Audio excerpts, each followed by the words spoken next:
Ini adalah proses aktivasi dan penyelarasan pembangkitan energi ilmu gendam ke murid saya yang berada di luar negeri, yaitu di India. Oke.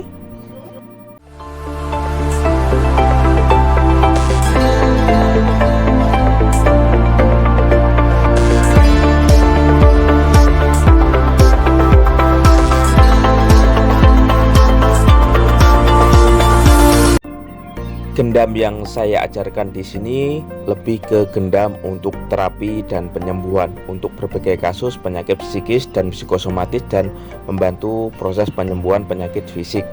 Nah, ilmu gendam bukan hanya sekedar mempengaruhi orang saja ya, atau digunakan untuk kejahatan yang sering kita lihat yang ada di TV, berita-berita negatif seperti itu. Padahal ilmu gendam ini ilmu yang sangat mulia, merupakan khasanah dari tradisi ilmu Jawa atau ilmu kejawen.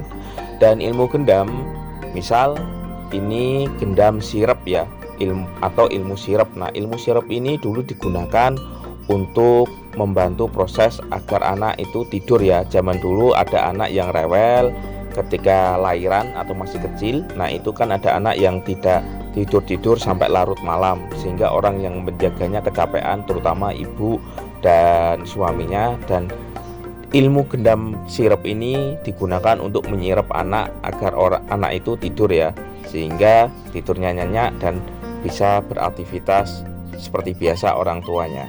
Terus yang kedua, ada juga ilmu gendam pengaruh. Nah, ilmu gendam pengaruh itu sebuah ilmu yang digunakan untuk mempengaruhi agar orang itu nurut, manut, atau ngikut sama kita.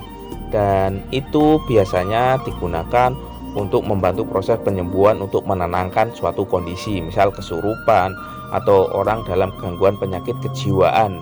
Misal orang stres, biasanya orang itu kan mengamuk atau terjadi ledakan emosi-emosi negatif. Nah, ketika digunakan dengan ilmu gendam ini, orang tersebut menjadi lerep atau menjadi tenang ketika digunakan energinya. Terus yang ketiga, ada juga ilmu gendam untuk menghentikan kebiasaan buruk. Misal kalau di ilmu Jawa ada namanya ilmu sapeh, yaitu ilmu untuk menghentikan anak agar berhenti menyusu kepada ibunya. Dan ilmu ini juga digunakan ketika energinya dikirim kepada anak tanpa menggunakan sugesti, lebih ke energi ya, lewat makanan atau lewat minuman yang disukai anak. Nah, sehingga anak itu berhenti menyusu kepada ibunya. Dan inilah yang kita pelajari di ilmu-ilmu gendam, khususnya di gendam terapi atau gendam kvantumagnetisme dari Yusuf Aditya, Padepokan Ilmu Hipnotis. Jadi tujuannya lebih ke mulia ya, selain untuk sebagai pengganti hipnoterapi, karena hipnoterapi itu untuk proses kebiasaan-kebiasaan negatif. Nah, ilmu gendam ini bisa digunakan untuk itu. Contoh tadi ilmu sape anak itu kan untuk menghentikan kebiasaan agar anak itu berhenti netek atau berhenti menyusui kepada ibunya. Oke, bagi Anda yang ingin mempelajarinya, silakan Anda hubungi nomor yang ada di video ini.